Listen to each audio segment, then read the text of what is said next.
That Podcast Thing presents Home Movie Club, originally recorded April 2017, episode number 3, A-Wim-Away. Hello and welcome to Home Movie Club. Today we are looking at the 1994 film The Lion King.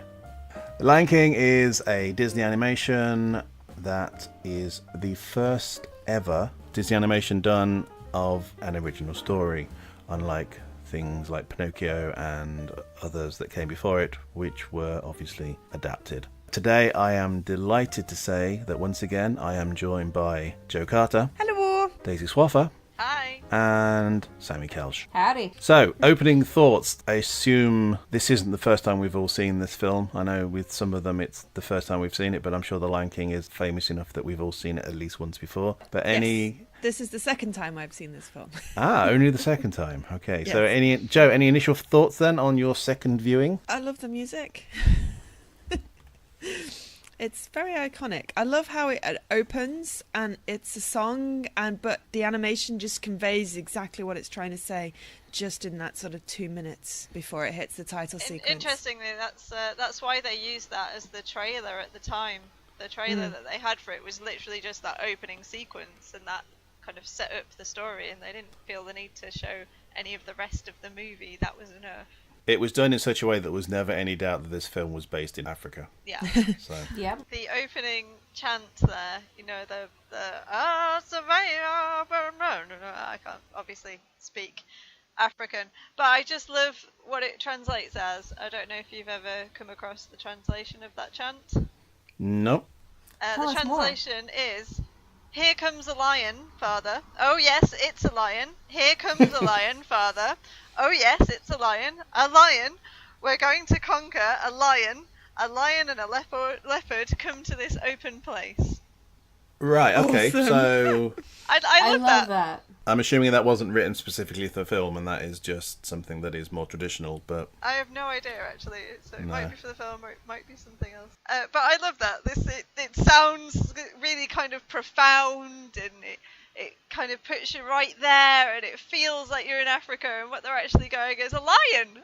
Oh, yeah, it's It's a a lion. lion. wouldn't you know it? There, I'm sorry, there. Yeah. Hey everybody, That's a would lion. you look at that? It's a lion. Yeah. Yeah, I haven't watched it in a little while, and it's just as good as I remember. Good. And Sammy? I think this is probably only like the third time I've actually sat down and watched the entire thing through. But it's one of those things that I think I've seen chunks of sort of down the years, so some of it was definitely a lot more well remembered than others. But that opening bit, I definitely didn't get a little bit misty-eyed at.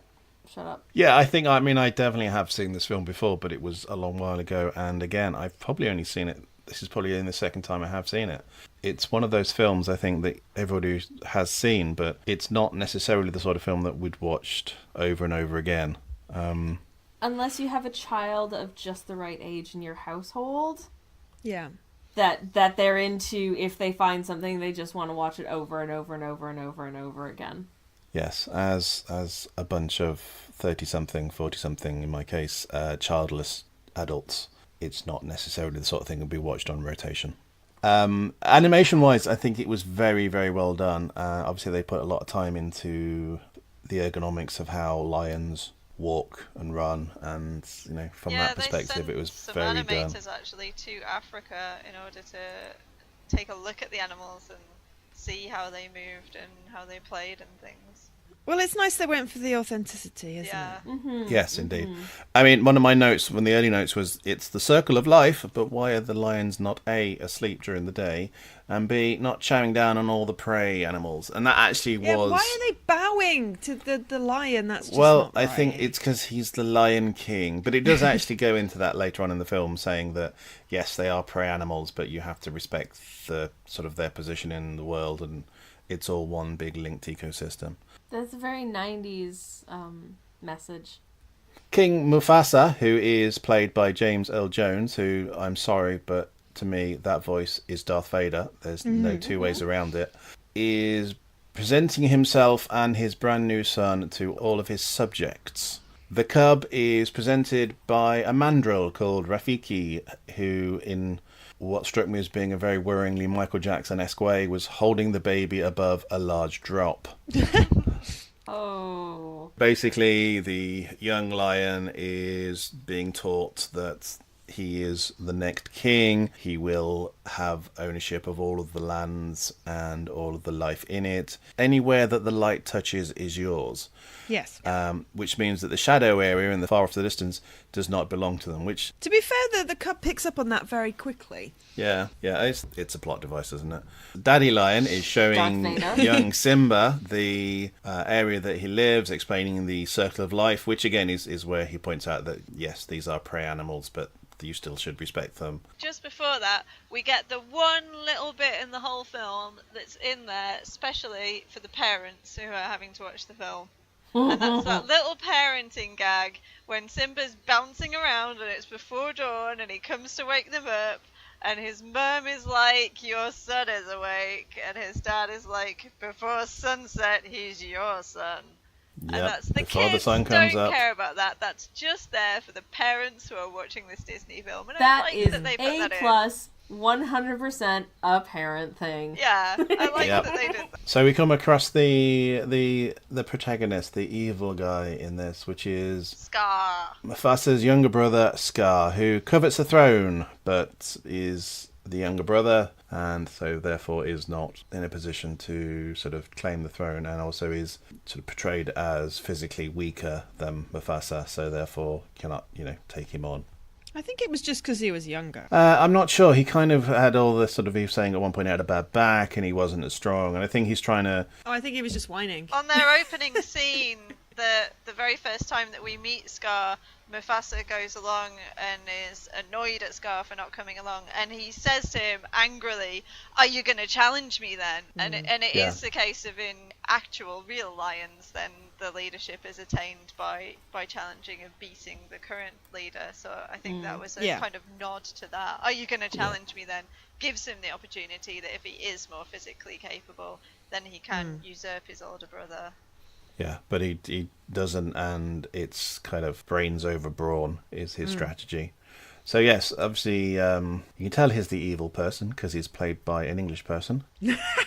I was going to say that. Jeremy Irons in his usual sort of But magnificent... Zazu isn't evil, and he's played by an English person. Oh yeah, is that Ooh. Rowan Atkinson? Yeah. Yarp. I hate Rowan Atkinson. I'm not a huge fan of many of Rowan I'm Atkinson's sure he characters. likes you, Joe. He really freaks me out. It's What? Mr. Bean's... It's because of Mr. Bean. Yeah, I'm not a fan of I Mr. don't Bean, like but the Mr. Bean But character. I can't watch him because it just gives me weird flashbacks, and yeah. I have to confess I had forgotten, or indeed wasn't aware that Rowan Atkinson was actually in this film. So it was a little bit of actually a pleasant surprise when I heard his voice, because it's a fairly well-known voice. So yes, Scar wants to become king. He knows that he can't do it by force, so he tries to do it by brain, and he tricks Simba and Simba's best friend Nala, who at this point is again a very young lioness, to go and explore the forbidden elephant's graveyard. No sooner have we heard about this dark patch over here you cannot go to, it is not part of ours. Immediately, the manipulation of Simba to get him to go there. I mean, come on. If somebody says to you, "Ooh, this dark patch is dangerous. You can't go there," and you're a kid, you're gonna be like, "Yeah, I'm so there." You're a kid who's essentially being taught that bravery is a really cool thing. Yeah. I mean, my note at this point is, my God, elephant skulls are really weird to look at. Yeah. Oh my god, right? Super weird. I love them. So Yeah. creepy. So yes, they get lured to go into the elephant graveyard, which is the area of shadow that they're not supposed to go into because it's not their land. Dun, And they dun, go, dun. On the way to the elephant graveyard, though, when Zazu is flying along with Simba and Nala, I did like it when Zazu was like, getting on well there. Well, you two are betrothed after all. And the kid's reaction to that of, I can't marry her, she's my friend. yeah. It's like, yeah, I thought that was quite funny. That's pretty much what kids think when you sort of talk about things like that. Yeah, that was so cute. They're just like, ew! Yeah, these things are mutually exclusive. Cannot marry my friend. Yeah. Absolutely. So yes, they're in the elephant graveyard and they get attacked by 3 spotted hyenas. This is the first introduction of the hyenas. However, they have the run around and then they get cornered, and Simba, who is obviously quite a young lion cub, roars his best, and it's a particularly pathetic extent. And then he goes again, and suddenly it's a big, meaty roar. You so say convenient. pathetic, I say cute. Yeah, I think cute. Pathetic? He's just a kid. So cute, he's trying so hard, and he's like, rawr, rawr, and it's like, oh. It's like, do you not remember being a kid and kind of sucking at a thing? Yeah. So yes, convenient lion roar is convenient because suddenly it's his dad who is roaring, and Dad goes in and beats up the 3 hyenas, and then basically gives Simba a good talking to, which thoroughly understandable. Well, he starts off with only a couple of stern words, and then within moments they're laughing and playing around, and it's like, that's not how I remember getting told off as a kid. No, Yeah. it was sort of, you've been a bad boy, let's go and run around and play. It's like, it's not really teaching him a lesson, is it? He's not exactly sitting on the naughty step for 3 hours or had his favourite toy taken away. Quite. Yes, so all this transpires, and obviously this means that Scar's initial plan has failed, so he has to try again. So he sets a trap for his brother and nephew. So he lures Simba into a gorge, and then has the hyenas drive a large herd of wildebeest into a stampede that will trample him to death. Now, I'm not an expert in any way, shape or form on African animals, but I wasn't aware that wildebeest could run down vertical cliff faces. But apparently they can. Well, presumably that bit was a bit more of a slope. So the wildebeest stampede, and it traps young Simba on sort of little island with a tree that he's hanging onto. This was really scary, though. Like I was a mid-teenager when this came out. I can't imagine how the little kids found this scene. No, I hated this part. Scar runs up and tells Mufasa of Simba's predicament. Obviously, being the caring father, he rushes in to try and save him, and in doing so, although he does save the young lion's life, he ends up basically being stuck to the side of a cliff, desperately hanging on, at which point he is killed by his brother. The first time we see an actual on-screen murder in Disney. Is it? Yep. Wow. Off-screen murder has happened. The closest we'd got before was like Bambi's mum dying to a gunshot, but this was the actual first Disney villain carries out a murder on screen. So was Bambi's mum death off screen then, or was it just because it was a faceless? It wasn't a Disney villain who did it. Yeah. Yeah. Okay, that's. I mean, I didn't even think of that, but yes, I mean, it is a fairly sort of serious. This was traumatizing scene. Yeah. So, unfortunately, Mufasa is thrown back into the path of the herd of wildebeest. Basically, it doesn't end well. After the wildebeest have gone, Simba drops back down into the gorge and finds his father lying there, motionless and free of any kind of injuries or blood. Well, it's all internal injuries, isn't it? It's been trampled, and it's all internal. It's fine. It's also Disney, so, you don't want to show big pools of blood, I suppose. You don't want to go too heavy on the gore. I think that might take you out of the emotional impact of the thing. Yeah. Yeah, this is where So just be like, gross, instead of, this is about this kid who's just lost his... Well, he feels responsible. It's kind of heartbreaking, Well, he that doesn't scene. feel responsible at that point. It's not until Scar puts that idea in his head. At that point, he just feels just destroyed. Yeah. And he doesn't know what to do and pops himself underneath the paw, so he's getting a hug from his dead dad. I mean, I did think it was so blatantly flagpole that this was going to happen earlier on in the film when they were having their sort of conversation. That foreshadowing was pretty heavy for sure. Yeah. But... I mean, you probably couldn't have made it more obvious this was going to happen if you tried.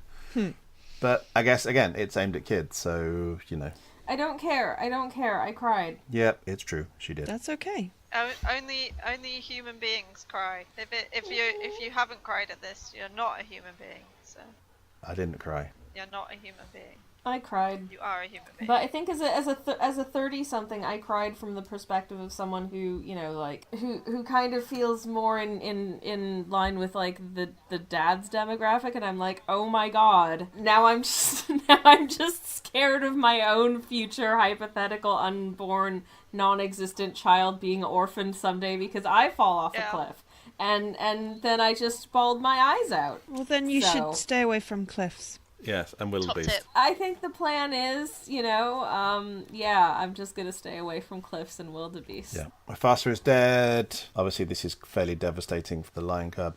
And yes, then Scar comes along and says, oh, this is all your fault. If anybody finds out, they're going to be really angry at you. So run away and never come back. Simba runs away, and then the hyenas are sent out to kill him because hyenas are actually working for Scar. But unfortunately for the hyenas and for Scar, Simba escapes. Probably not unfortunately for Simba. Fortunately for Simba, he escapes. But the and hyenas runs off. don't let on to Scar that they let him escape, though.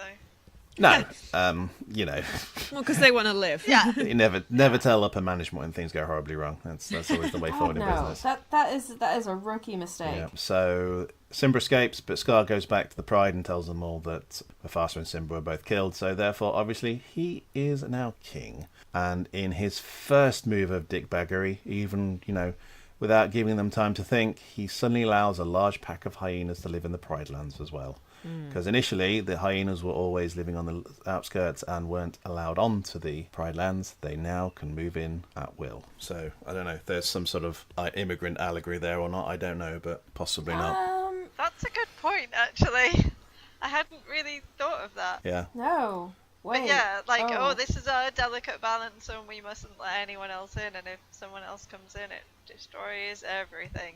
That is a bit... That's some unfortunate implication right there. Yeah, I don't like that. I'm not sure that was the intention, but... No, possibly not. Perhaps that's me just reading into it. So Simba has escaped from the Pride Lands, but is forced to run along in a desert and collapses due to lack of water and just basically lack of energy, where he is rescued by Timon and Pumbaa, the comedy relief meerkat and warthog. Yay, Nathan Lane! Yay, the other one! Yay, the other one! Who's not Nathan Lane. The one who's not Nathan Lane, but does a good job. I'm going to go with yay, Hakuna Matata. Yep. It's a wonderful phrase. Yes, so Means no basically they rescue him. For they the move rest him. of your days.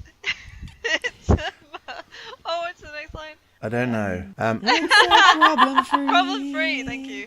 Philosophy. Hakuna Matata. Yeah, it basically no worries, even if your father's just died. So yes, he's rescued by the comedy relief and ends up growing up in the jungle with his two friends, which very quickly. In such a way that he can be in complete and utter total denial of anything about his life beforehand, which is obviously what he thinks he needs. He needs to just go, I'm going to pretend none of that happened, and I'm just going to hang out with these guys now and hope we never fall out. It's all cool. And brings up so many questions about the lifespans of meerkats and warthogs and cats. Suspend your disbelief, sunshine. Yes, okay. Come on. I mean, also... most meerkats and warthogs don't do complicated song and dance numbers. Generally. That you know of. I have yet to meet any that speak English. Young adult Simba, living with his two friends, eating bugs. And oddly enough, not suffering from malnutrition. So, yeah, because lions are... of protein, honey. Yeah, well, yeah, but they're carnivores. They also don't live in forests. Well, if you just eat a really high volume of grubs and ants instead of I'm going to assume that Simba does actually catch some kind of Pumbaa-sized animals as well and eats those because he grows up quite big. Maybe he's just hoovering like bin bags full of ants. Maybe he's sneaking off at night and just, catching the rest of Pumbaa's family and eating them. Oh my god, Daisy! I've gone dark now. So creepy. Dark. That's Nice. really vicious. I mean, you're just unraveling the entire sort of universe of this film. But it's fine because it's all the circle of life, so we're good. Yeah, we're told early on that is fine. Yep, because you eat the animals, then you turn into grass. Yep. slightly, shortened version of how it works, but Well, we don't need an entire sort of scientific discussion of how, sort of bodies decompose and yada, yada, yada. true. So Simba and the two comic relief, Timon and Pumbaa, are off doing... Well, this is the point where we have the one song that got stuck in my head, which is a really annoying, is basically the Lion Sleeps Tonight is the sort of Western most well-known version, so the A-Wim-Away, A-Wim-Away song. Thankfully not in it for very long, because... Don't make me sing it. No one needs to sing it, please. No one sing it. So, yeah, during that bit, there is... Pumbaa is attacked by a hungry lioness, who... apparently Scar's rule is so terrible that they're sending out lionesses to hunt in further and further distances. Lionesses being sent out to hunt is, I believe, technically correct. That is what happens. Yep. Science. Science on that point works out. However, Simba rescues the two friends from the lioness, who turns out to be Nala, who is the young lioness that was in the elephant graveyard with him. Convenience. His little friend. His fiance. Simba and Nala are reunited and within 5 minutes fall in love. As In one night of romantic... If that earlier montage is anything to be believed, this is the first girl he's seen in years. Actually, that's fair, because he's not exactly living around other lions, is he? And No. he already has a good, rapport and connection with her. Yeah, but again, you can be a childhood friend, doesn't mean you're going to marry them. I didn't marry any of my childhood friends. No, there's plenty of childhood friends I would not want to marry. Bet you weren't betrothed to any of those, though. No, true, but then that's also a slightly weird sort of concept for a bunch of lions. So Nala comes back into Simba's life and she explains that everything has gone to heck at home. Somehow the Pride Lands have become a drought-stricken wasteland because nothing says ecological disaster like a bunch of hyenas. Again, I didn't quite get that because hyenas are carrion eaters, so they don't kill anything usually. They just, pick off corpses. I beg to differ. Really? Yeah, in my reading around following watching The Lion King yesterday, it said that lions are also carrion animals, and hyenas and lions they both kill things and they'll both eat each other's kill. But more often than the other way around, it'll be lions that eat the kill that the hyenas have done. Yeah, okay. And that has made our educational quotient for this podcast. I read around all this stuff when we do these home movie clip things. I'm just like, let's find out loads of facts. If my childhood visits to African Lion Safari in Hamilton, Ontario are any indication, lions like to take naps. And various, sort of monkeys and other primate types like to climb onto the front windscreen of my grandfather's Buick wood-paneled station wagon and sit there and not move. And as a traumatized 10-year-old, you're sat there with a ridiculously close-up view of a rainbow butt. So, But they didn't put that in this movie for some reason.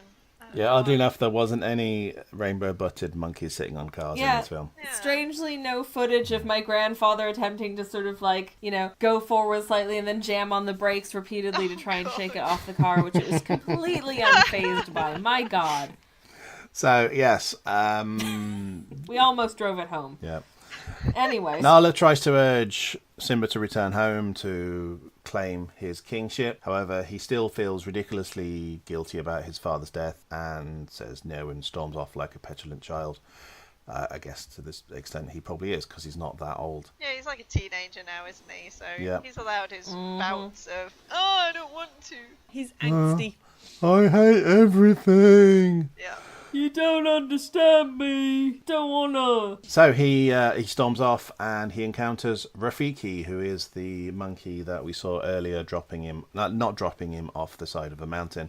Again, I have no idea how long these monkeys live for, but it seems to be a very long time. But before that, Rafiki has like a precog moment that he reads like some ashes and realizes that Simba's still alive. That's how he catches the ends stuff up on the there. wind, yeah.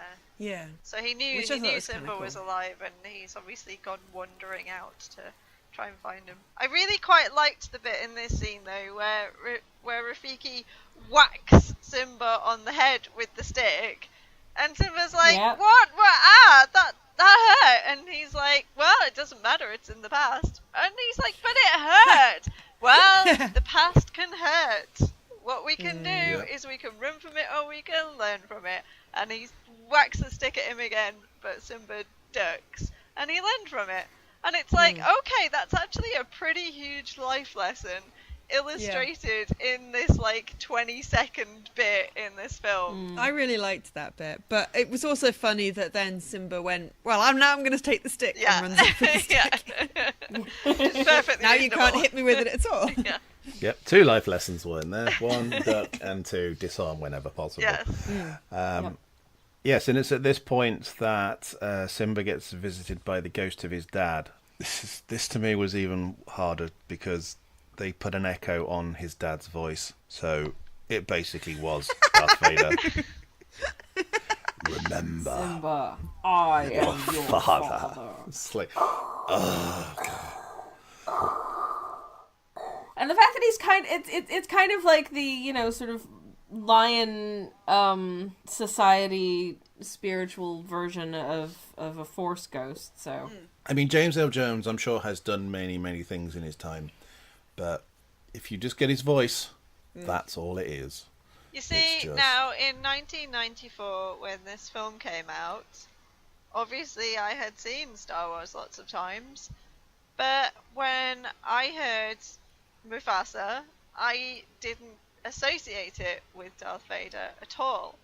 And Me it was neither. it was like 10 years later or something that I found out that it was James L. Jones that had voiced Mufasa, and I was like, hang on, isn't James L. Jones Darth Vader? I don't remember it being Darth Vader's voice. So I think it's more, because you're really familiar with Vader, and you're, as an adult, you're watching it more like being aware of the voice actors behind it, less immersed in it than you are when you're a kid. I don't know, if I'd have seen this as a kid, it would have been 94, would have been, I would have been, admit this, 21. I had seen Star Wars several hundred times by that point, if not several thousand times, so, even if I saw this when it came out, it would have been Darth Vader.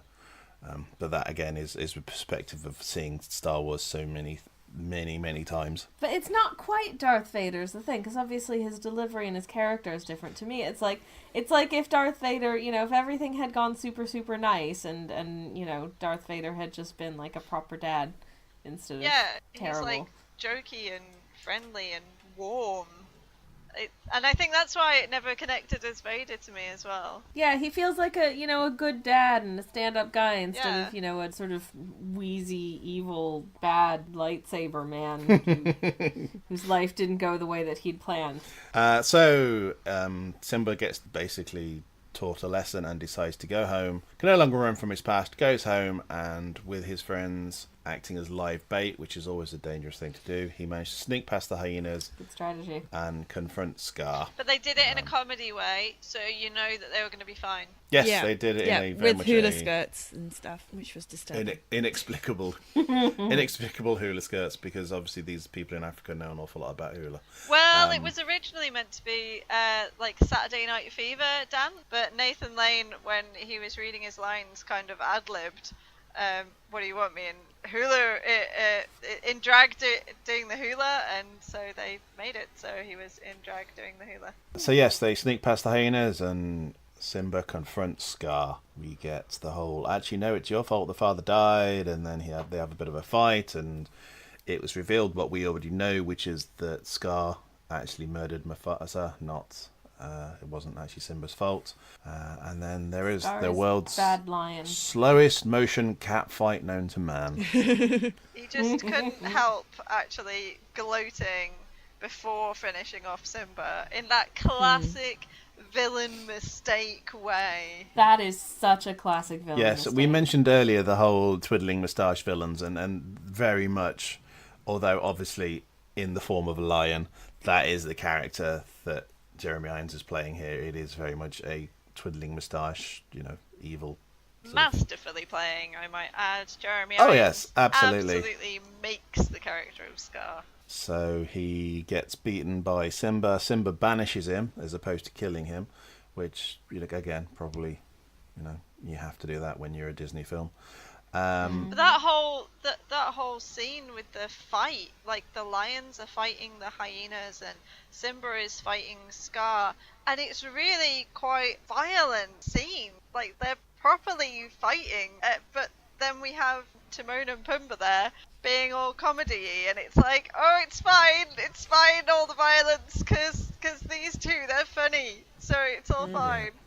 It's there to balance out, certainly. Yeah. So oddly enough, although banished, Scar then reattacks, but Simba tosses him from the top of the rock, which doesn't kill him, but leaves him surrounded by hyenas who have decided that he is not exactly the best person to hang around with. And the fire is coming in at that point as well, which yes, we never see the hyenas again. So I'm like, did the fire kill off all the hyenas then? Maybe they just ran away and got scared and kept running and moved to Australia and they're fine. And they started a taco truck. Or they just went back to their previous home. Or they were all murdered by fire. Or they were all indeed cooked, and everybody had barbecued hyena for the next 4 days. That would keep them voting going for a everything's while, fine. because at that point, there's still no meat, even though Simba's come back. This is true. So eat the hyenas. So the hyenas are dispatched in one way or the other, whether they leave or whether they're eaten. There is as we said, lightning strike that sets fire to pretty much the entire land. And as we know in real life, fire is the great renewer. So there's fire, then there's rain, and then there is undoubtedly a period of hardship where there is no food and everybody dies. But everybody is back to normal. So And it's the circle of life. And the circle of life, so everybody's back to it. Simba is now king. Nala has given birth to a newborn cub. And again, as was with the very first shot, they have Rafiki lifting the newborn cub, who I don't believe gets a name. So I'm going to name him. He's not going to name I name him Brian. I wonder if... I haven't seen any of the sequels, but there's been several sequels to this film, and I wonder if they focus on the cub. Is there actual sequels? Actual sequels, yeah. Yes. There's like Lion King 2. There's Lion King Electric 3. Boogaloo. There was Lion King 1.5. Lion King as well. 1.5? Yep. Okay, so we don't know what the child's name is. It's but called Fluffy. What? Is he? Are you serious? No. It says... I just found an article. No, It's like, according to this, it's Kiara. yeah, but Is it's the a daughter of Simba placeholder and name was Nala. Fluffy. Oh, wow. That's amazing. So yes, they lift the child up and show them to the assembled animals, and we basically go back to the start of the film, almost as if it's a circle of some sort. And that's the film, really. We get gifted with, ladies and gentlemen, Mr. Elton John singing the song Circle of Life, isn't it? He sings? No, it's Can You Feel the Love Tonight. Oh yes, so he Can sings You Feel the Can Love You Tonight. Feel the Love Tonight? So No, Can You thank Feel the Mr. Love John. Tonight is the song that won the Oscar for Best Original Song from the 1994 period. And they had actually not included that in the film just a few weeks before it was due to open, and Elton John had been invited to a preview screening. And they didn't have that song in the film at all. They just, that bit where you were saying it felt a bit rubbish. Yeah, they didn't have that. And he kind of canvassed them to include it, because he's like, no, it's really important and stuff. Please include my song. I might win an Oscar for it. I want the song in. And so they included the song, and then he won the Oscar. Yeah. It's a very memorable song. It's just, in fact, as I said before, when they were actually doing the bit where Simba and Nala, at the bit where they fall in love, they're singing the song, and to me it sounded wrong because it wasn't actually Elton John singing it. I think it's one where Elton John's version of it is so popular and so sort of the one that everybody knows that It's become so well It known. was It has. originally It's- storyboarded as being Timon and Pumbaa singing the whole song as well. Aw. Which kind of surprised Elton John when he heard about that, because that was not how he imagined it when he wrote it. No, that's fair enough. It's a slightly Yep. odd way of working it. So yes, the film ends pretty much how it began, with the circle of life being complete and the next generation being presented to the world. Sammy, do you want to quickly go through your slightly amusing anecdote? So basically, there was this post circulating around the Tumblrverse a while back about theatrical mishaps, and one of them involved a production of The Lion King, the musical. Yeah. There's 2 bits of pre-record in the musical performance. One of them is the bit at the end where the Force ghost of Mufasa appears to Simba and says, "Remember," that whole sort of Yoda sequence. And the other one is a bit where Pumbaa does a really big fart. Okay. You can probably see where I'm going with this. So they get to the bit with the big moving sequence of, sort of Force Ghost of Mufasa appears to his son, says is supposed to say this big moving speech and be like, remember, and instead what just comes out is... Oh, no. That's gotta spoil the movie a bit. And the cast loses it and runs off stage. Yep. Pumbaa is the first Disney character to have flatulence. That's a little. And backstory. I for one applaud and am grateful There's for that nothing like representation. a good running fart joke to keep the kids amused. Yep. And some of the adults. Yes. And quite a few of the adults, yes, definitely. Myself included. For me, what really made this movie was the quality of the voice cast. But yet, 2 of the voice actors, I really didn't feel like they went with the characters. And that was Matthew Broderick and Moira Kelly, who was the adult Simba and adult Nala. All the rest of them were so absolutely fantastic. I think it's the only time I've seen Whoopi Goldberg playing a baddie as well. But absolutely, She did a fantastic so job. high quality. Even the kids' voices were so good. And then I just really felt that those 2 never fitted with the characters right for me. Yeah, I would I agree. think I definitely preferred the voice of Kid Nala to Grown Up Nala. She had fantastic character. Yeah, the problem I had with Current Noel was not the fact that it wasn't necessarily with the character, it was the fact that, again, it was a voice that I knew from elsewhere. I know her from The 'Cause- West Wing. Exactly, Yeah. because she played Mandy on The West Wing, and that's the only other thing I've known her in. And then suddenly she was this voice of like, you're not a lioness, you're a slightly sarky sort of one series only and member it was of the West Wing her cast. normal speaking voice that she was using for Nala, so it didn't sound any different to Mandy on The West Wing. Yeah, I mean, as a general rule, I mean, it's a Disney film, so obviously they've got some financial might behind them, but they did get a fairly stellar cast. The animation was, well, it's Disney, so it was definitely top notch. Some of the detail and some of the way that they rendered the animals moving was just, The stampede that they did, the big wildebeest stampede, was something that was 3 years in the making, because they had to write a whole new software program to be able to handle it, so that the animals weren't like crossing into This each is other. 94, so we're talking before the work done on sort of Ants and Bugs Life and things. and even things like Lord of the Rings, where they developed an awful lot for the crowd fights there. Yeah. So this is before that. So yeah, no, I mean, it was spectacular in many ways, even if they did have them going directly downhill. Disney weren't really expecting this to be a big hit, though. They were putting most of their eggs in the Pocahontas basket for the following year. And this was like the small release that they were putting out the year before Pocahontas, and then this was the massive success, and Pocahontas kind of was meh at the box office. This goes to show you can't always tell what you're going to produce is going to be, hit the zeitgeist of the time. So These things are difficult to predict. yeah, It's kind of commonly thought that this one's based on Hamlet, which is an unusual thing for a Disney movie to be, I don't know, inspired by, maybe? yeah. I mean, it's a very much an original story, Yeah. obviously, but it is inspired by several different things. I'm just glad it and doesn't have, like, the Hamlet ending. Yeah!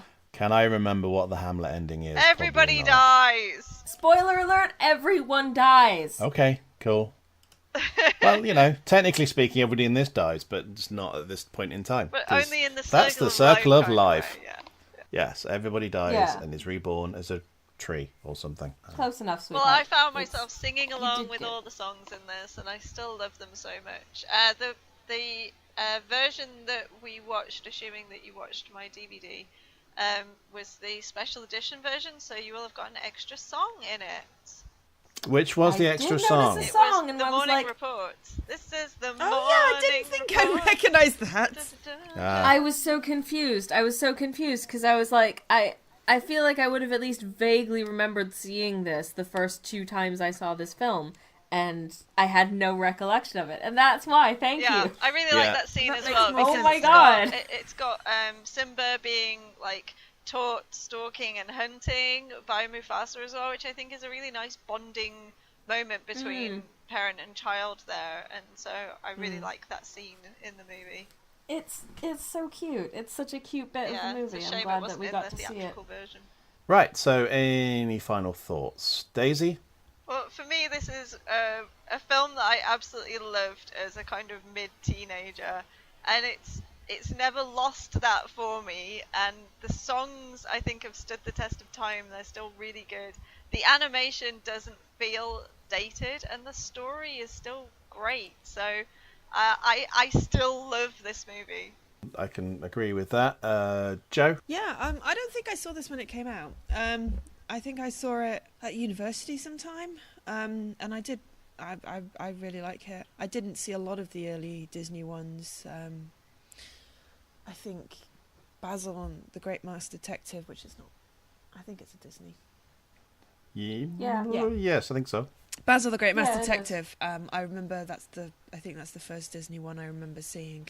Aww. I love Just, that. just to point out that you said you didn't see this when it came out. You saw this at university. I was at university when this came out, so Yeah, but you're older than I am. I'm older than anybody. I was just going into teenagehood, so yeah, Disney wasn't really on my mind at that point. So Not I quite as don't cool. believe I saw it when it Yeah. came out. But watching it again, as Daisy said, it stood the test of time. It's a really good film, and I really enjoyed it. And I love the Absolutely. music. Yeah. And Sammy? I still love this film.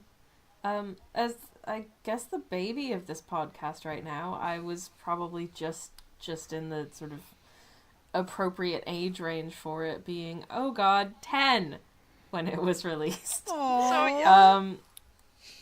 And it's one that I think really, just hit at the right time for me, in terms of when it came out, that I was able to appreciate it at that point, sort of unironically, which if I'd been a few years older, I would have appreciated ironically. And so in that way, I just still have a genuine love for it, and going back and watching it again gave me a lot more emotions than I thought I was going to have about it.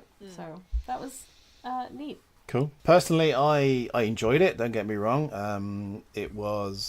There was more music in it than I remember, and that's not just one song that I hadn't seen before. But no, I thoroughly enjoyed it. There was no point where it seemed it was dragging. I mean, it's a fairly short film, so there wasn't any padding, and it moved along at a fairly swift rate. And no, it was good. I enjoyed it. Again, so much better than my sort of experience of watching Rocky. So Yep, Not hard, yep. though. 2 thumbs Yeah, up for that. I have to say, one of the points definitely in this film's favor is the fact that it runs at 85 minutes. That's absolutely perfect. Yeah, the It does pacing's not brilliant. every epic film needs to be 9 hours long. It tells the story that it wants to tell in a nice space of time, that you don't feel like you need 2 bathroom breaks, sort of at intervals through it. Yeah, I think that's the I like benefit of it that. being a kids' film, is obviously it's not going to be 2.5, 3 hours long, because the little ones don't have that attention span. Hell, I don't have that attention span. No, me neither. Oh my god. Sorry, what were we doing? Sorry, I got distracted. It was an enjoyable film, and yep, it was the right length, and technically it was very good, and voice acting wise was good, and most of the songs were good. So no, I thoroughly enjoyed it. So yes, We have a winner. yes, so far that's possibly the first one we've all thoroughly enjoyed. Yay! Yay! Well Woo! done, It was Disney. bound to happen at some point. Yeah. So, moving on to next time, it is going to be Butch Cassidy and the Sundance Kid. Again, a different tone to Lion King, obviously, but hopefully just as Yep. enjoyable. Yep. So for now, I'd like to say thank you to my co-hosts. Thank you, Joe. Bye. Thank you, Daisy. Thank you. And thank you, Sammy. Laters. And thank you and goodbye from myself. Bye-bye. Thank you for listening to Home Movie Club, part of the That Podcast Thing network. Find us on Twitter at podcast_thing and on Facebook by searching for That Podcast Thing. Please like and subscribe for news of our future episodes coming soon.